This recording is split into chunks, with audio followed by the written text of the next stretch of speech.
18 horas. Notícias de Manaus, Amazonas, Brasil e do mundo. Agora na Mix.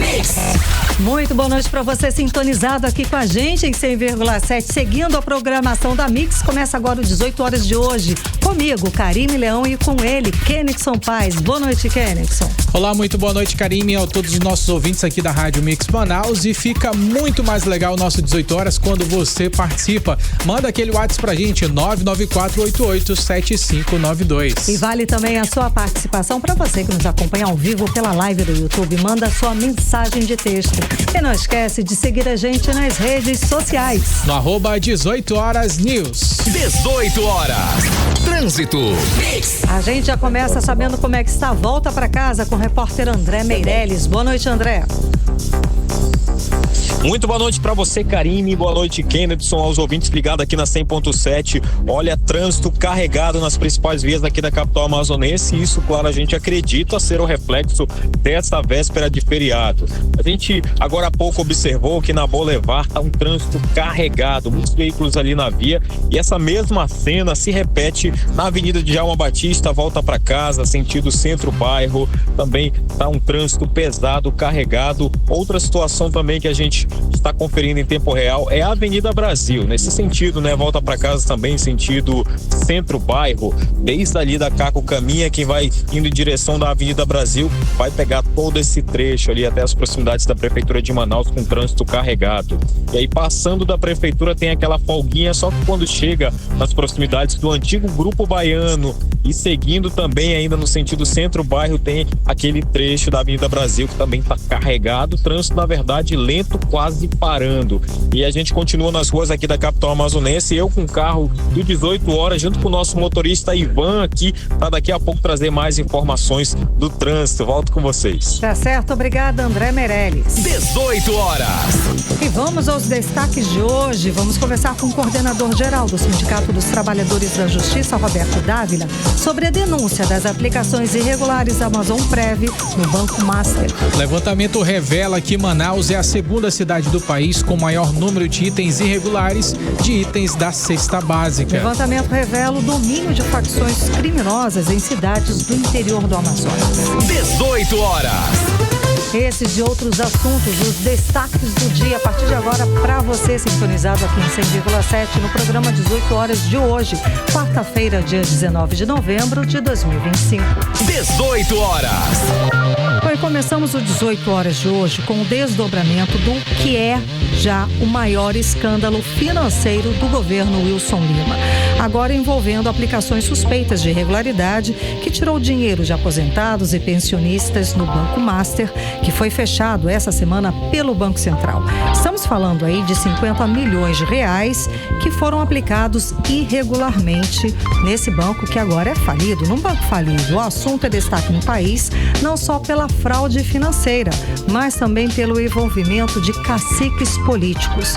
A Polícia Federal está investigando justamente esse escândalo do governo Wilson Lima nessa operação da Amazonprev com o Banco Master. Foi aberta uma frente de investigação para apurar a venda de títulos de alto risco para fundos de previdência de estados e municípios, entre eles aqui o estado do Amazonas e a aplicação da Amazonprev. E no meio desse turbilhão surgem conexões diretas com a União Brasil, partido do governador Wilson Lima. O governo do Amazonas aplicou 50 milhões de reais e de dinheiro de aposentados e também pensionistas no Banco Master. E como nós já falamos, a aplicação foi irregular, segundo denúncia do Sindicato dos Trabalhadores da Justiça do Amazonas. Além de ter sido feita sem autorização colegiada, também foi feita sem análise formal de risco e usando instituições não credenciadas. Em outubro, o Sindicato dos Trabalhadores da Justiça do Estado denunciou para o Ministério Público do Estado e para o Ministério Público Federal essas graves irregularidades na aplicação do dinheiro do Fundo Previdenciário. Ainda segundo a denúncia do sindicato, as aplicações foram feitas entre junho e setembro de 2024. Foram investidos cerca de 300 milhões de reais em letras financeiras dos bancos C6 e Master, sem autorização colegiada. O sindicato pediu também para o Tribunal de Contas do Estado a instauração de um inquérito para responsabilizar os gestores, além do bloqueio de bens e de comunicação comunicação. Isso por tentar garantir a proteção do patrimônio previdenciário dos servidores. É importante lembrar que a Amazonprev é a única gestora dos recursos da Previdência Social do Estado do Amazonas. É responsável pelo pagamento de aposentadorias e pensões dos servidores estaduais. Agora, voltando a falar dessa investigação, Karime, da Polícia Federal, que envolve o Banco Master, o foco é apurar crimes de gestão fraudulenta, gestão temerária e organização criminosa. Kenneth, é a pergunta, né? Até onde vai a suspeita de envolvimento político nessa história que mistura risco financeiro, influência partidária e muito, mas muito dinheiro público? Quem explica pra gente mais detalhes a respeito desse assunto é a repórter Odineia Araújo. Odineia, o que já se sabe a respeito desse assunto? Boa noite. Bom, o que já se sabe é que o Amazonas está no centro desse escândalo. A Polícia Federal investiga a venda de títulos considerados arriscados demais pelo mercado, feitos pelo Banco Master, que já teve o CEO preso essa semana. E entre os compradores desses papéis estão fundos de previdência de vários estados ligados ao Centrão e ao União Brasil, que é o partido do governador Wilson Lima. No Amazonas, o Amazonprev comprou 50 milhões de reais em letras financeiras do Master. E essas letras não têm a proteção do Fundo Garantidor de Créditos. Ou seja, se der prejuízo, quem arca é o bolso público e na ponta o servidor. Esse investimento faz parte de um pacote maior. Só fundos ligados ao comando do partido União Brasil aplicaram quase R$1,5 bilhão de reais no banco, que agora está em liquidação.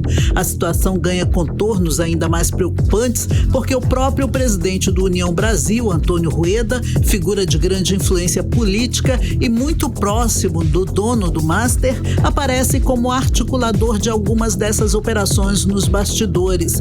Enquanto isso, a liquidação do Banco Master aciona o maior resgate da história do Fundo Garantidor de Créditos, mas deixa de fora justamente os títulos vendidos a estados e municípios.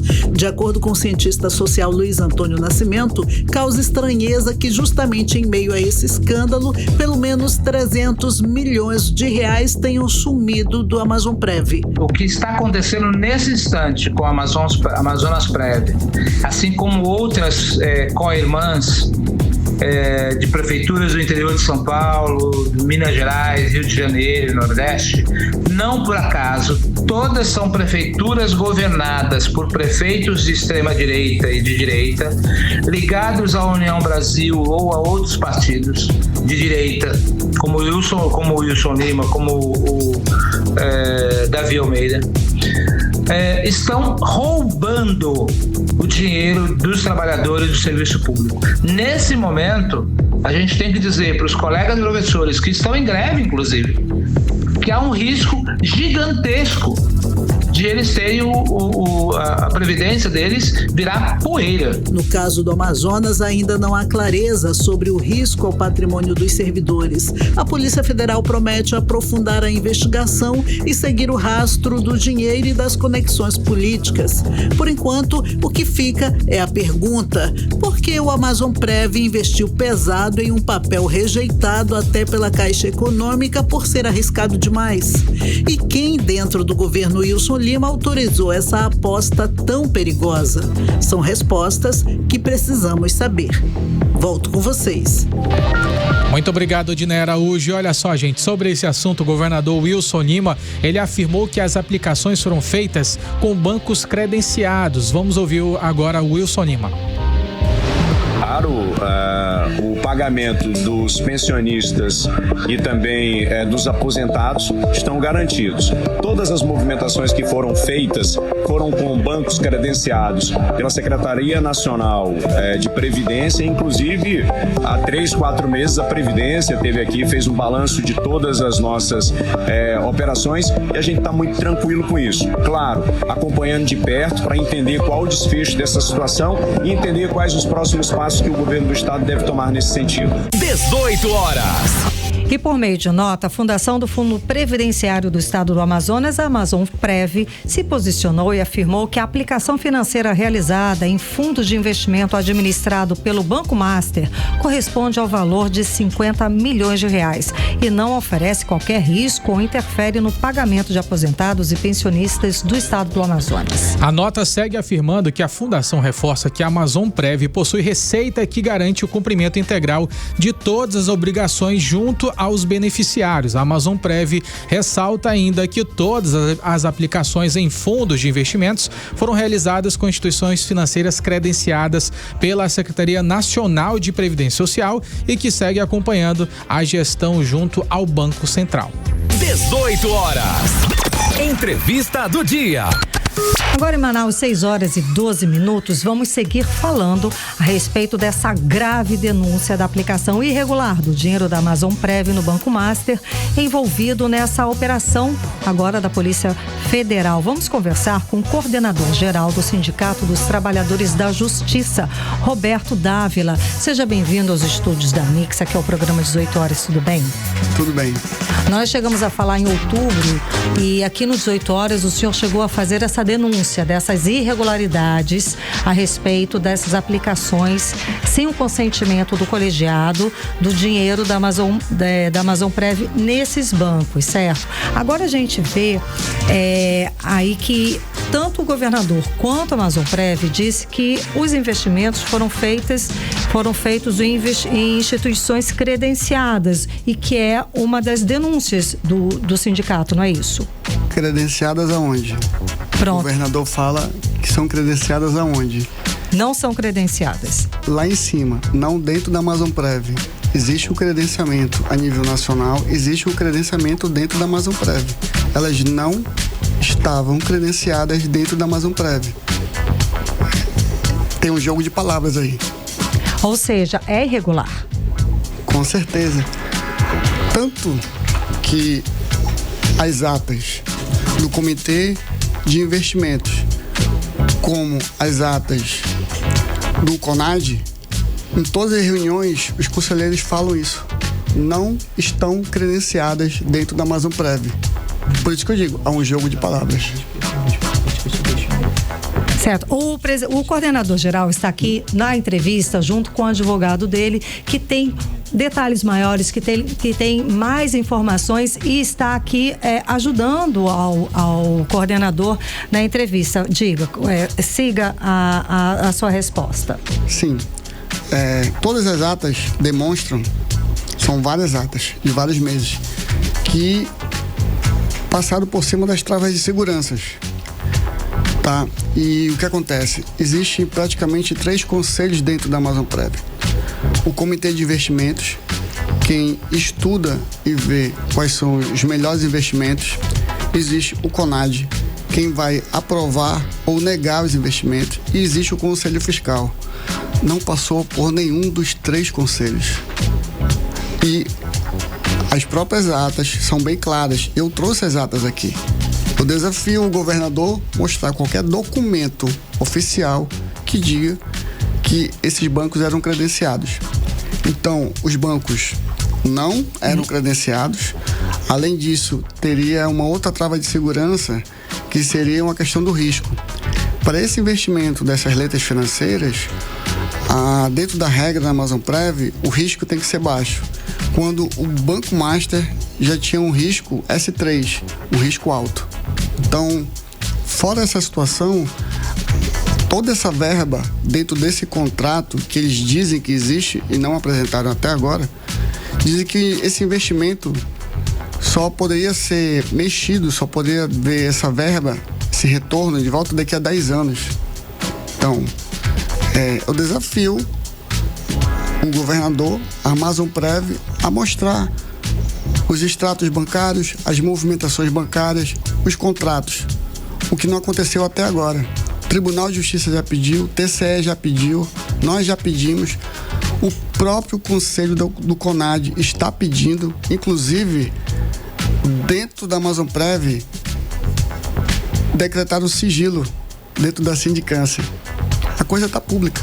O senhor acha que teve alguma participação de um alto escalão, alguma participação política para autorizar esse tipo de investimento?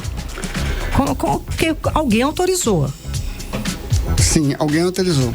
Não está claro quem autorizou. Mas a ata, qualquer cidadão agora nesse momento pode entrar no site da Amazonprev. Você vai procurar documentos do CONAD. A ata 248 é uma ata de 8 de novembro de 2024. No item 4, que é sobre a aprovação desses investimentos de setembro, tá claro lá. Tá bem claro. Quando todos os conselheiros reclamam que não passou pelo CONAD, que isso seria um absurdo e simplesmente o presidente da Amazonprev na época, né, o Ari Renato Vasconcelos, diz que vai colocar a ata que houve a aprovação desses investimentos no site da Amazonprev e nunca colocou. O próprio presidente do CONAD, que foi indicado pelo executivo, pelo governador Raimundo Pereira Pontes Filho, tá? Dentro dessa ata, ele pede sigilo. Dessas movimentações. Dr. Pontes sugeriu atenção no gerenciamento das informações para que não houvesse vazamentos de forma prejudicial à imagem do órgão e do conselho. Agora, como é que vocês ficaram sabendo a respeito desses investimentos? Porque não foram consultados, ninguém assinou nada, o senhor explicou isso. Como é que vocês ficaram sabendo dessa falta, né, desse sumiço de 300 milhões de reais? O Sindicato dos Trabalhadores da Justiça, ele tem uma cadeira dentro do CONAD, onde nós temos um representante. Então, eu passei a estudar as atas do ano passado e eu encontrei essas irregularidades. E foi através das próprias atas da Amazonprev que entregam todas essas irregularidades. Essas atas são públicas, até o momento. Agora, a gente tem aqui as informações que a gente recebeu nota, inclusive, sobre essa questão.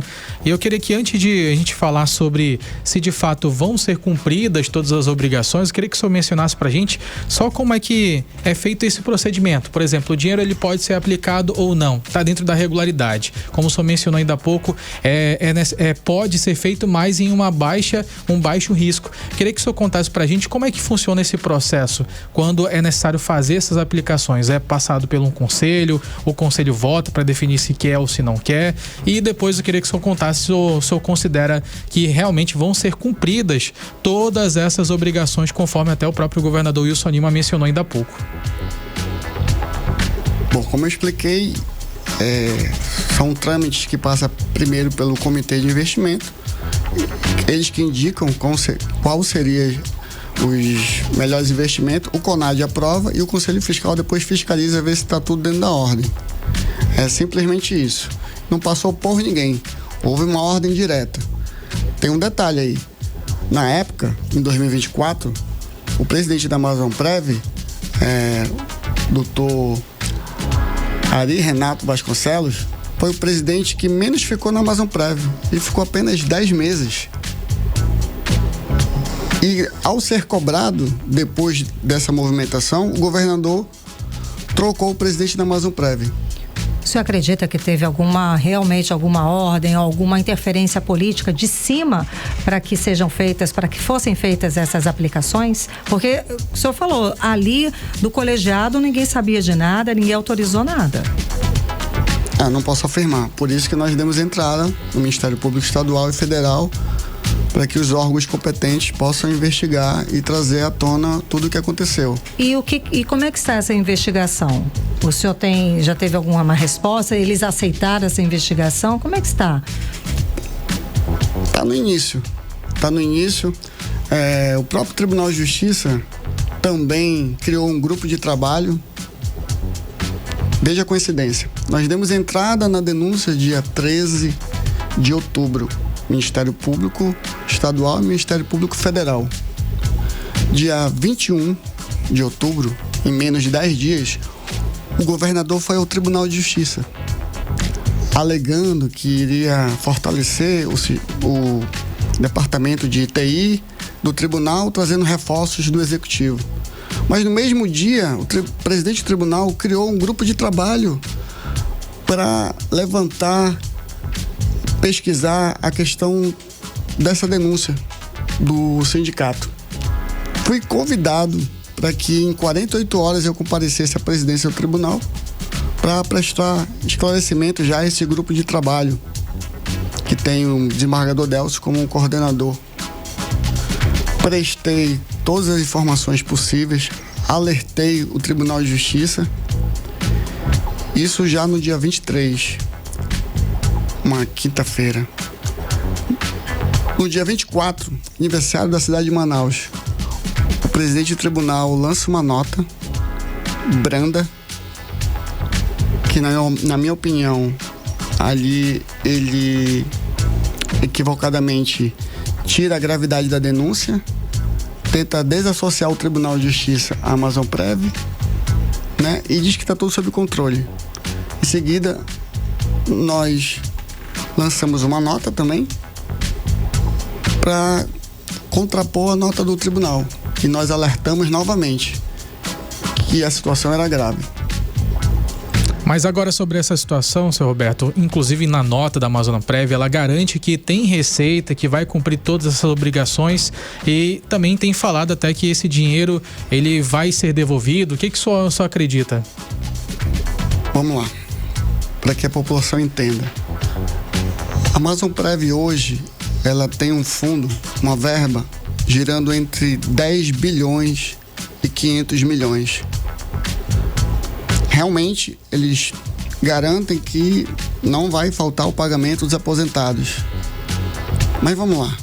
A denúncia do sindicato gira em torno de 300 milhões. Acabamos de analisar os documentos, aumentou para 390 milhões, porque tem mais 2 bancos digitais que nós não tínhamos nos atentado. 390 milhões. Acredito que se os órgãos competentes fizerem uma varredura, provavelmente vão encontrar outros fundos podres. E ninguém sabe quanto está comprometido a Previdência Estadual. Quanto é o rombo? Talvez isso seja só a ponta do iceberg. E quando o fundo estadual quebrar, quebra todo mundo que está lá dentro. Você que é policial militar, você que trabalha no Tribunal de Justiça, você que trabalha na Polícia Civil, professores do Estado, funcionários do TCE, Ministério Público Estadual, todos estão dentro da Previdência Estadual. E com os seus valores comprometidos e sem saber, sem uma fiscalização e sem uma clareza. O sindicato também acionou o Tribunal de Contas do Estado do Amazonas, certo? E como é que está essa situação? Porque parece que vocês pediram a instauração de inquérito para responsabilizar gestores, bloqueio de bens, uma série de coisas. Foram atendidos? Ele sorri, gente, pra mim, com uma cara assim, poxa vida, gostaria muito, né? Na verdade, nós não entramos no Tribunal de Contas porque a documentação que nós tínhamos era física e nós, no Tribunal de Contas, teria que ser tudo virtual. Não é isso, doutor? Mas vamos tomar outras medidas, além de Tribunal de Contas. Como, por exemplo? Estamos com a documentação pronta para ir na Polícia Federal.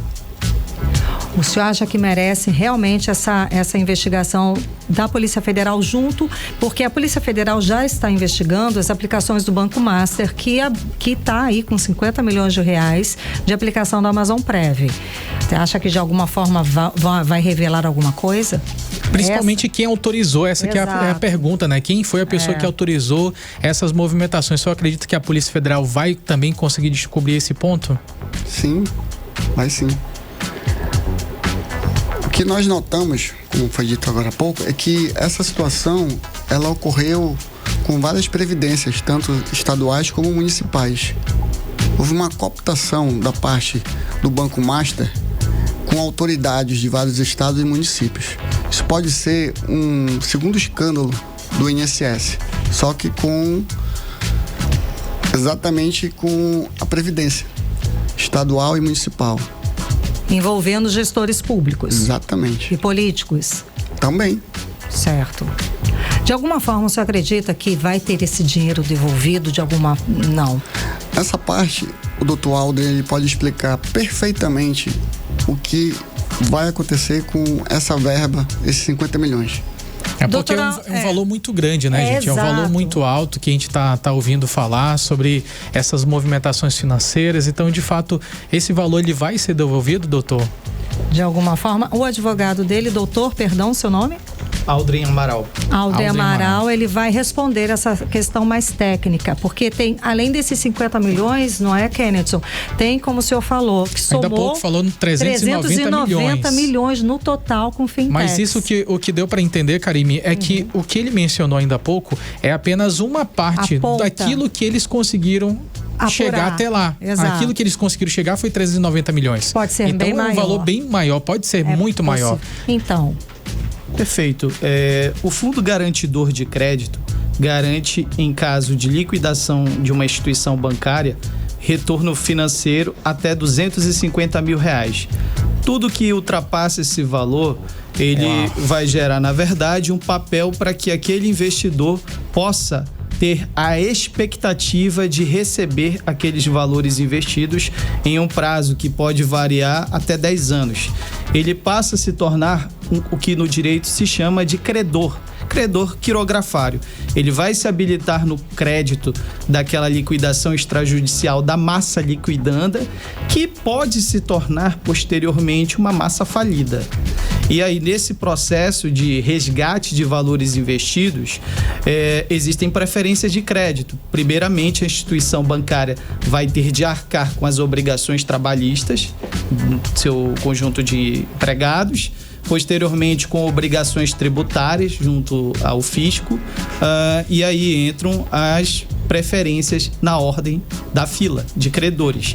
Então, não se pode precisar com exatidão se até o final desse processo a instituição bancária vai ter esse dinheiro. Basta lembrar que o Banco Master, quando foi adquirido, ele foi um banco falido, que era o Banco Máxima, que posteriormente se tornou o Banco Master. Então, nós estamos vendo um processo de um banco que no início, na sua gênese, começou com um banco falido e está terminando agora com outro banco falido.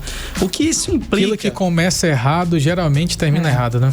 Exatamente. E só para acrescentar, o impacto que isso tem na questão previdenciária é que, ainda que o Amazonprev tenha, porventura, um valor em caixa, um fundo em caixa suficiente para arcar com despesas previdenciárias, a gente precisa saber que a população brasileira está tendo um déficit na taxa de natalidade.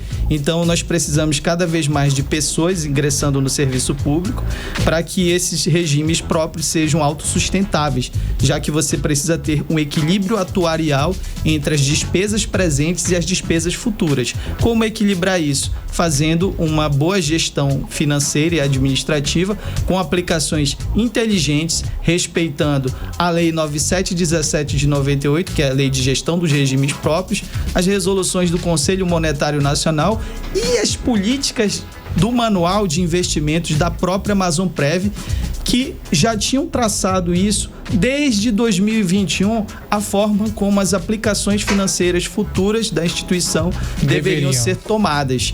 Ou seja, foram feitas aplicações em letras financeiras sem respeitar as diretrizes do Comitê de Investimento e especialmente do Conselho de Administração. A gente sabe o total de valor que tem a Amazonprev, 2 bilhões de reais, 3 bilhões de... Qual o total desse fundo, por favor, coordenador? 10 bilhões e 500 milhões. É o total que a Amazonprev tem. Exatamente. Certo.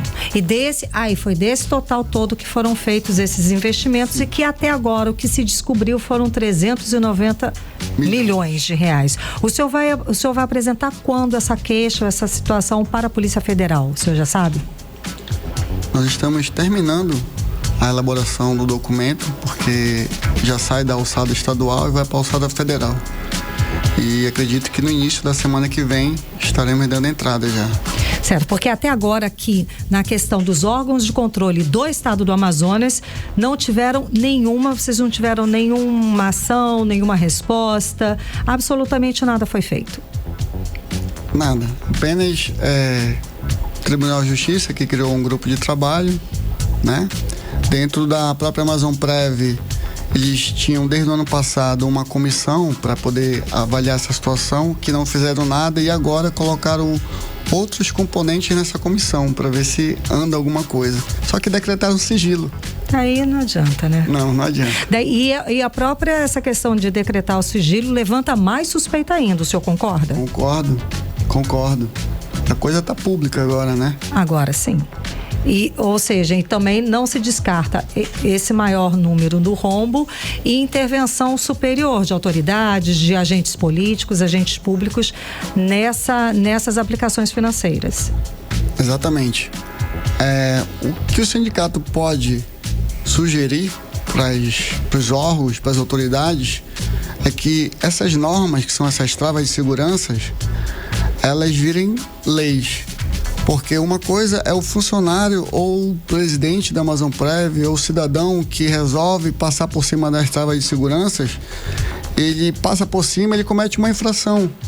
E uma infração, a pena é leve. Virando lei, a Assembleia tem que prestar atenção nisso, os deputados e deputadas, eles têm que observar isso. Virando lei, ele já passa a cometer crime. E fica mais difícil. Entendi, ou seja, pela cifra, pelo peso do que está acontecendo, nós podemos afirmar que estamos diante do maior escândalo financeiro do estado do Amazonas. Eu acho que só é a ponta do iceberg. 390 milhões é só a ponta do iceberg, ou seja, com certeza é o maior escândalo financeiro. Sim, nós temos algumas informações, mas nós não colocamos isso na denúncia, que existe um outro fundo podre de 800 milhões, mas como nós não temos ainda os documentos, então nós não colocamos isso na denúncia no Ministério Público Estadual nem Federal. Estamos atrás. Para aí ingressar também junto à Polícia Federal. Isso. Muitíssimo obrigada pela sua presença, conversando com a gente aqui no 18 horas, esclarecendo para a população o peso e a gravidade desse que é o maior escândalo financeiro do estado do Amazonas, que acontece justamente na gestão do governador Wilson Lima. Muitíssimo obrigada. Boa noite para todos. Muito boa noite. Conversamos com o coordenador-geral do Sindicato dos Trabalhadores da Justiça, Roberto Dávila. 18 horas. A Agência Nacional de Energia Elétrica anunciou a manutenção da bandeira vermelha patamar 1 durante o mês de novembro. Isso significa que as contas de energia elétrica vão ter adicional de R$ 4,46 para cada 100 kWh consumidos. Kenneth, essa medida foi adotada por causa do baixo volume de chuvas, afetando o nível dos reservatórios para geração de energia nas usinas hidrelétricas. 18 horas. E agora escuta esse dado, gente. Manaus é a segunda cidade do país com maior número de itens irregulares no comércio. É isso mesmo. O levantamento ele foi realizado pelo Inmetro, que pesquisou 196 municípios do país entre o dia 1º até o dia 31 de outubro deste ano. Kenneth, durante a ação foram identificados mais de 3.700 itens irregulares, gente. Entre os principais estão aí erro de simbologia, ausência de informações obrigatórias como indicação da quantidade do produto e produtos abaixo do peso. Vanessa Lima acompanhou esse assunto e traz pra gente os detalhes. Boa noite, Vanessa. Boa noite, Karime, Kennedson e ouvintes. O Inmetro realizou uma fiscalização nacional chamada Operação Especial Cesta Básica, que analisou mais de 134 mil produtos em quase 3 mil estabelecimentos. E o que eles encontraram? Bom, quase 4 mil itens estavam fora das normas, com erros na simbologia, falta de informações importantes nas embalagens e até produtos com peso menor do que o informado. Na prática, isso significa que muita gente está pagando por mais mais do que realmente levou para casa. E, infelizmente, Manaus ficou em segundo lugar do ranking nacional de produtos com irregularidades, com mais de 170 itens reprovados. Salvador liderou a lista, com 408 produtos fora do padrão, e Maceió veio logo depois com 165. A economista Denise Cassama foi bem direta. Quando um produto pesa menos do que o informado, não se trata apenas de um mero erro técnico. Isso é crime. É um crime, né? Não deixa de ser tipificado como um crime e é evidente que afeta diretamente ao consumidor. Então, se você está pagando qualquer coisa por 1 quilo e está recebendo 5, 10% a menos, você está sendo lesado. Então, se você considerar um item que é de consumo constante das famílias, o impacto vai ser grande. Mas em várias cidades, como Recife, Rio Branco e Florianópolis, por exemplo, todos os produtos passaram com 100% de conformidade. E a economista deixa um recado importante. O consumidor deve sempre se manter atento e, se encontrar produtos irregulares, deve denunciar.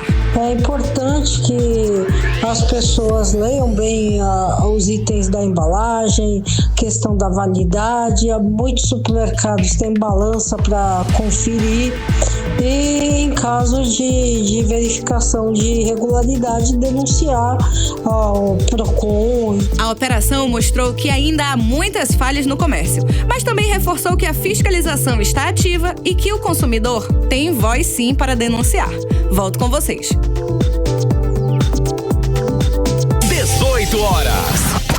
Política.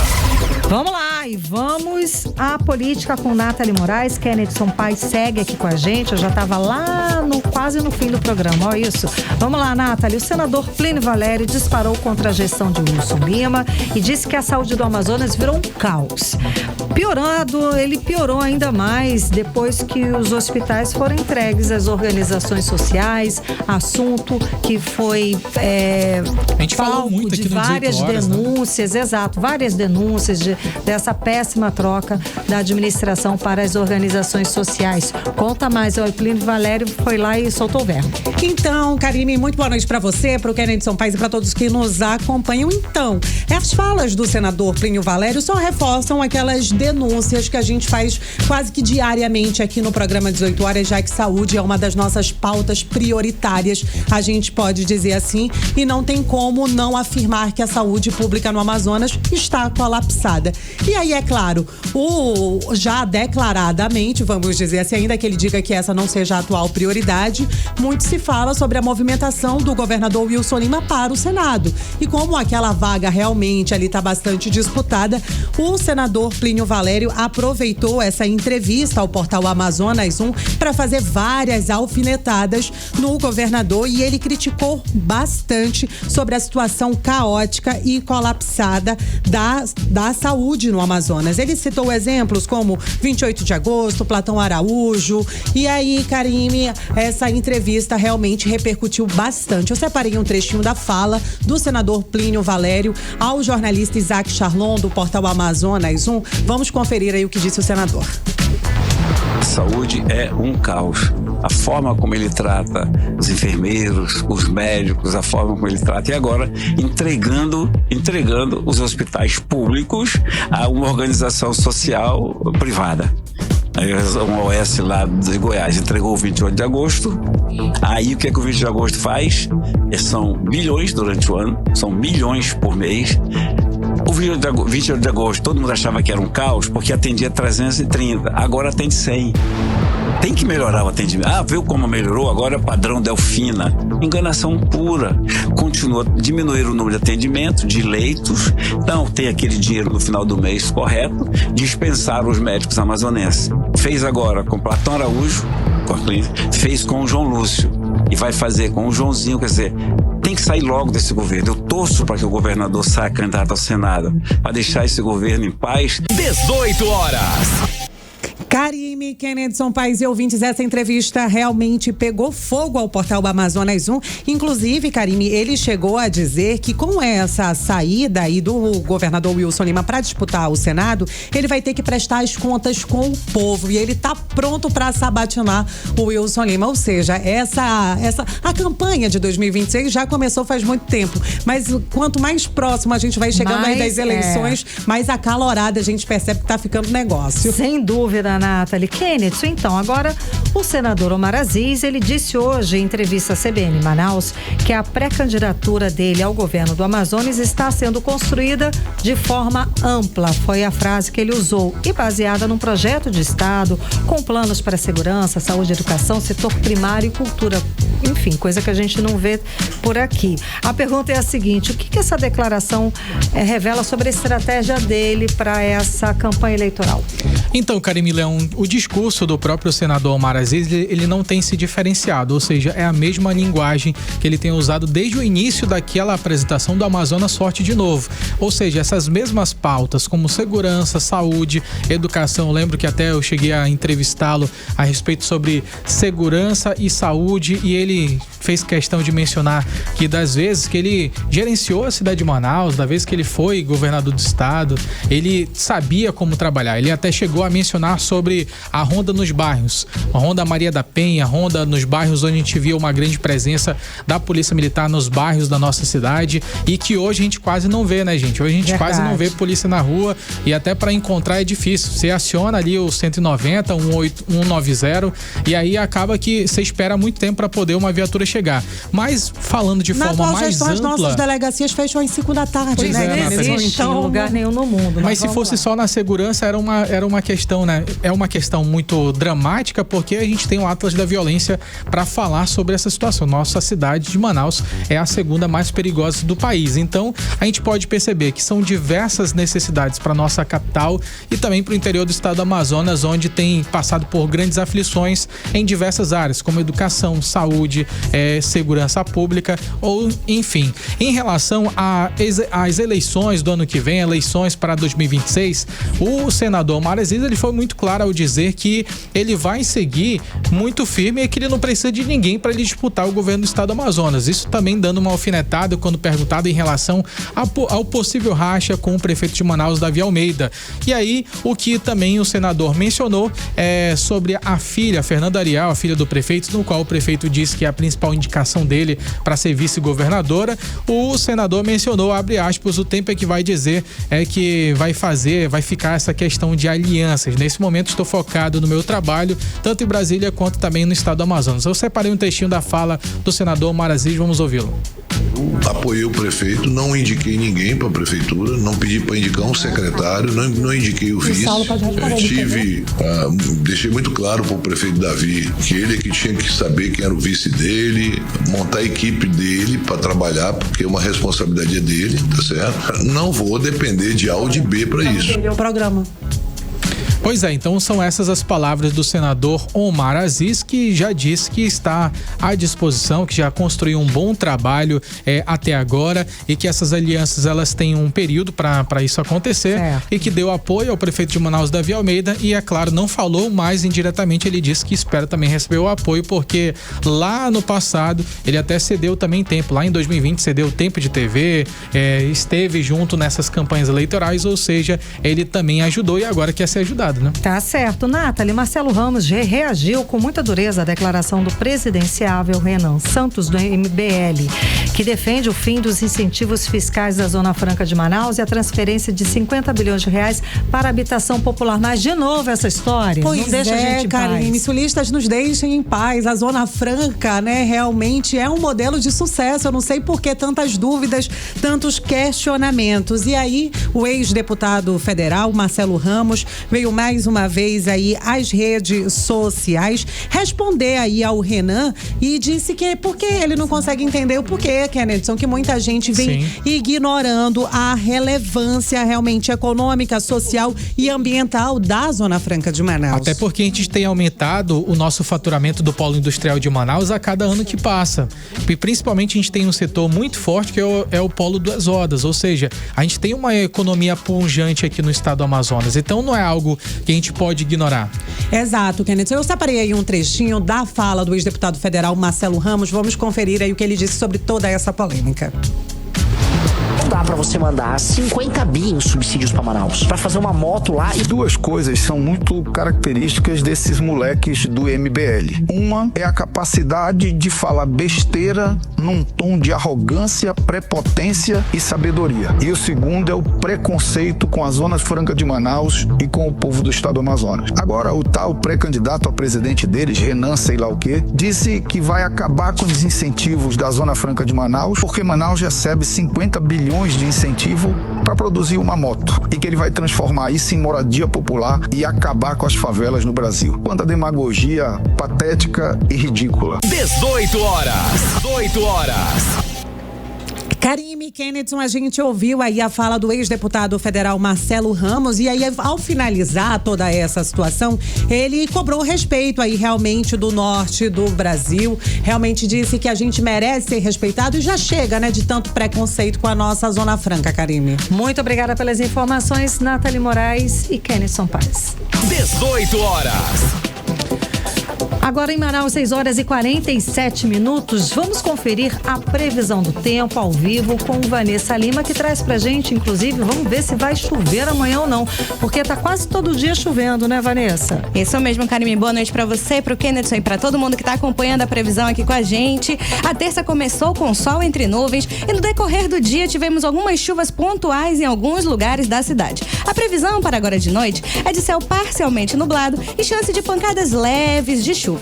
E vamos falar sobre o clima de amanhã, 19 de novembro, quinta-feira. Segundo o Clima Tempo, a quinta amanhece com o céu carregado de nuvens, já anunciando um dia com pancadas rápidas e intensas de chuva. À noite, o céu continua com nuvens pesadas e temos previsão de chuvas isoladas em alguns pontos da cidade. A temperatura nessa quinta varia entre mínima de 24 e máxima de 31 graus e a umidade relativa do ar fica em torno de 66 a 94%. Muitíssimo obrigada pelas informações, Vanessa Lima. 18 horas. Kenneth, lembra a gente que o pessoal pode participar do programa, o WhatsApp. Exatamente, é o 994887592. Galera, para ficar mais legal o nosso 18 horas, comenta, manda sua opinião sobre o que você tá achando do nosso programa. A gente já falou de diversos assuntos bons aqui, a gente comentar, Karime. Né? E aí você pode comentar, mandar sua mensagem. Você que é aposentado ou pensionista, o que tá achando dessas movimentações? Você concorda, não concorda? Manda sua opinião aqui pra gente no nosso número, que é o 994887592. Entrevista do dia. E a gente vai conversar agora com o secretário municipal de assistência social, Saulo Viana. Ele que retornou à Câmara dos Deputados para poder fazer aqueles ajustes das emendas parlamentares, né, deputado? E agora volta ao comando da SEMASC, a Secretaria Municipal de Assistência à Mulher e Assistência Social e Cidadania. Secretário Saulo Viana, seja bem-vindo ao programa 18 horas. Tudo bem? Obrigada pela sua presença mais uma vez. Então conta pra gente quais foram as principais emendas, as principais movimentações que o senhor fez lá em Brasília, voltando ao cargo de deputado federal. Boa noite. Boa noite, obrigado mais uma vez pelo espaço aqui da Rádio Mix. Isso é um protocolo da Câmara dos Deputados, seja o deputado, o senador, a própria Assembleia Legislativa, de que o titular do mandato deve fazer a indicação das emendas para o orçamento do outro exercício, porque nesse primeiro momento você faz a indicação das ações que você vai destinar os recursos, saúde, educação, infraestrutura, e aí quando vira o ano que abre o orçamento é onde você pode fazer a indicação dos destinatários, ou seja, os municípios que serão contemplados. Se o titular se o titular não estiver a indicar a emenda para outro ano, aí ele vai ter problema na hora de fazer a destinação dos destinatários. Então, por isso que é um procedimento normal. Todo mundo que tem mandato nessa época, que está licenciado nessa época, volta para poder fazer a indicação das emendas e, consequentemente, retorna. Foi o meu caso. Voltei, a gente fez a indicação. Eu sempre faço uma divisão entre os recursos para o interior e para a capital, né? O interior sempre tem menos recursos, né? As prefeituras têm pouca capacidade de investimento, consequentemente, eu pelo menos indico a maioria das minhas emendas, uma grande parte das minhas emendas para os municípios do interior, principalmente para a questão da saúde, que os municípios têm muita dificuldade para poder fazer a gestão da saúde, porque para você ter um médico especialista no interior é muito caro, né? E essa conta fica toda para o município, né? Porque é pouco ajuda que o governo do estado, que concentra a maioria dos recursos, envia para os municípios do interior. E aí a gente sempre, a bancada como um todo, faz esse apoio para os municípios do interior, e os investimentos, naturalmente, na capital, eles são muito mais voltados para a infraestrutura, que é onde tem a maior demanda e necessidade. Agora, secretário, a gente estava falando há pouco nos bastidores da política a respeito sobre as movimentações já para ano que vem, eleições de 2026. E a gente sempre viu o senhor muito ao lado do senador Omar Aziz nas campanhas do interior do estado do Amazonas, e o senhor também é um nome muito forte que está muito próximo do prefeito de Manaus, Davi Almeida. Nessa questão, deputado, como é que o senhor avalia? O senhor já tomou um lado? Como é que vai ficar essa questão para ano que vem? Na verdade, eu sou muito coerente com as minhas escolhas políticas. Eu estive no ano de 2022 com o grupo político que eu fazia parte, sendo apoiado pelo prefeito Davi Almeida. No ano de 2024, mantinha a minha coerência política de estar com o prefeito Davi Almeida, uma vez que foi um dos apoiadores que fez com que o nosso grupo chegasse à conquista do governo do estado.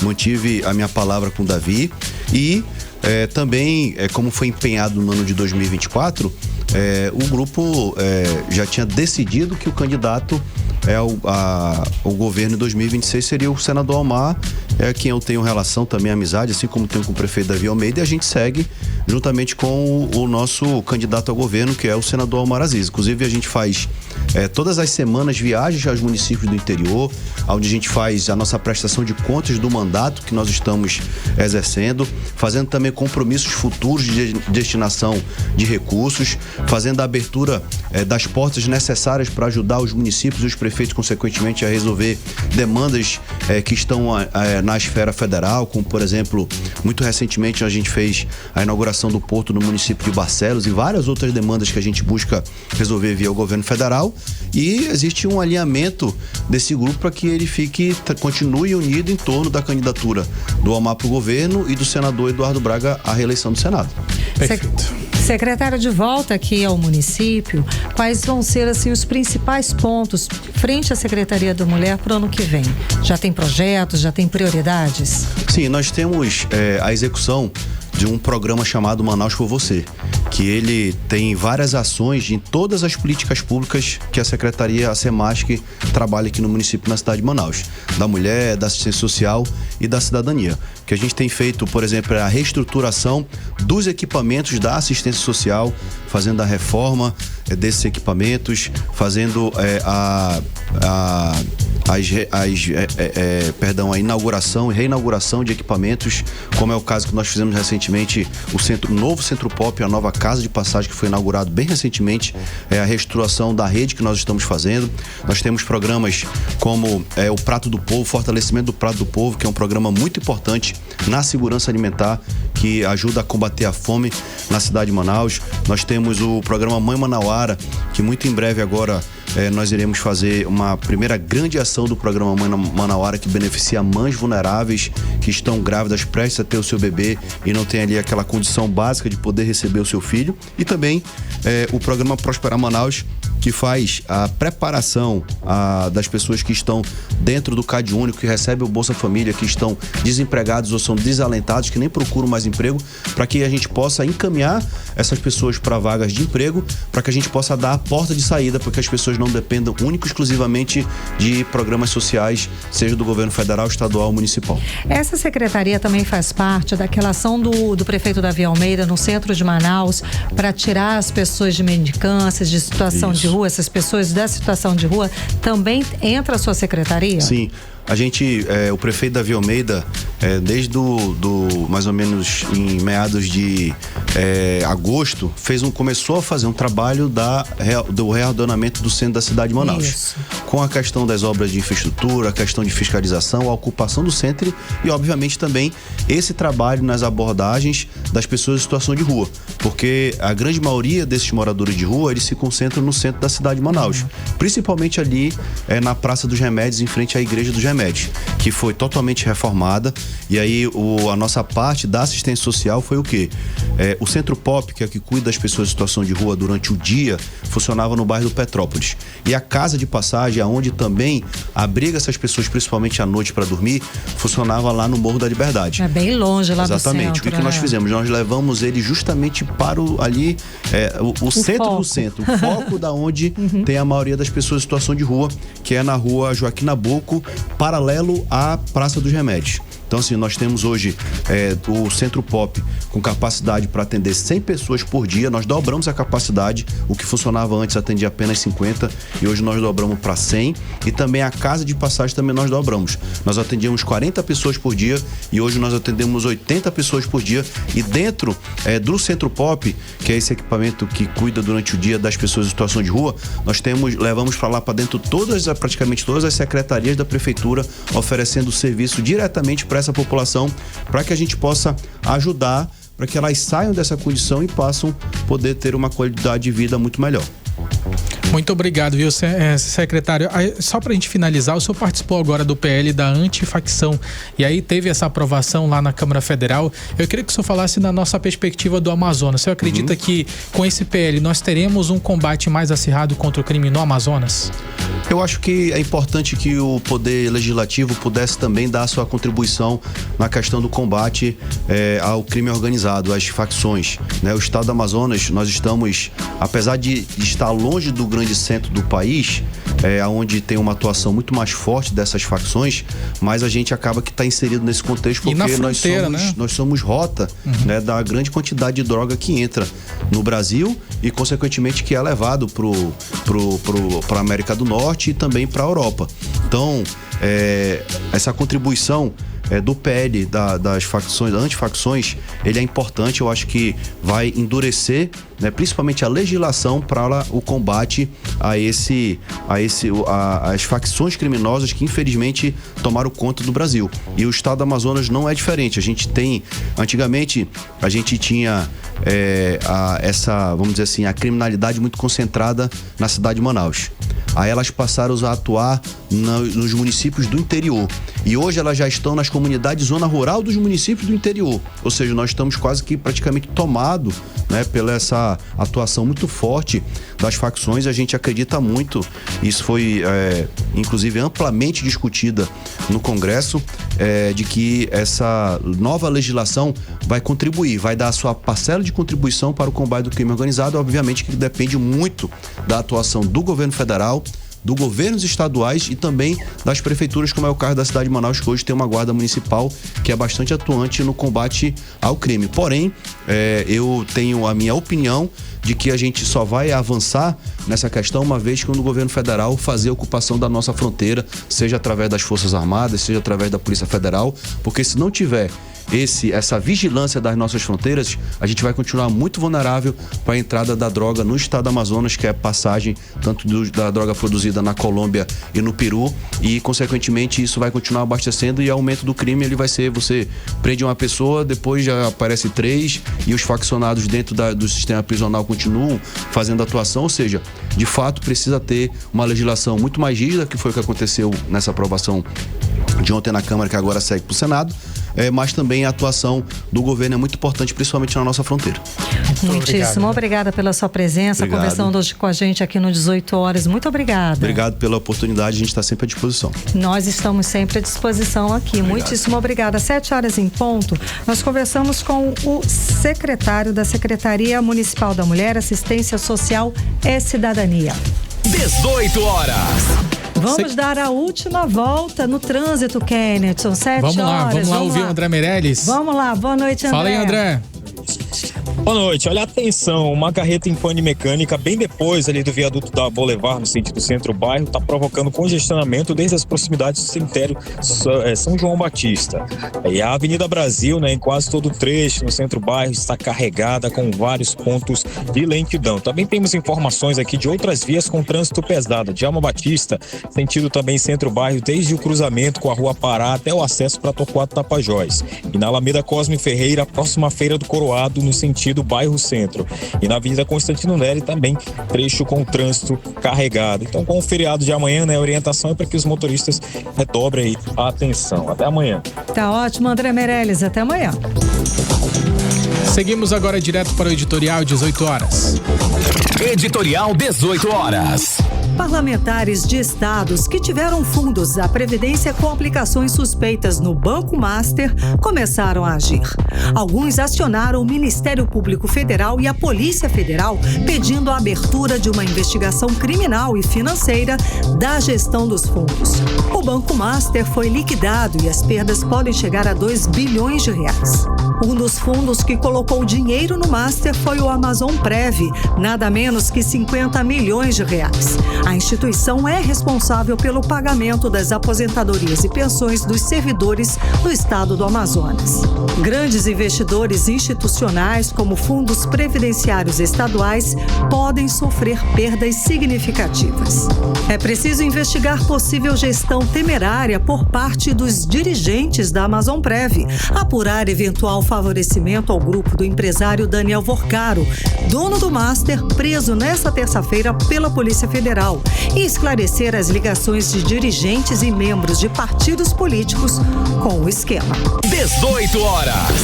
7:02, ficamos por aqui. Obrigada pela sua audiência, pela sua companhia. Boa noite, um beijo. Boa noite, Kennedson Paz. Muito boa noite, Karime. Boa noite, Fernanda Araújo aqui com a gente. Karime vai estar com a gente também ao longo desses períodos. E galera, detalhes de hoje aqui do 18 horas, você confere lá no @18horasnews. Segue a gente, tamo junto. Você ouviu 18 horas. As notícias do Brasil e do mundo. De volta amanhã.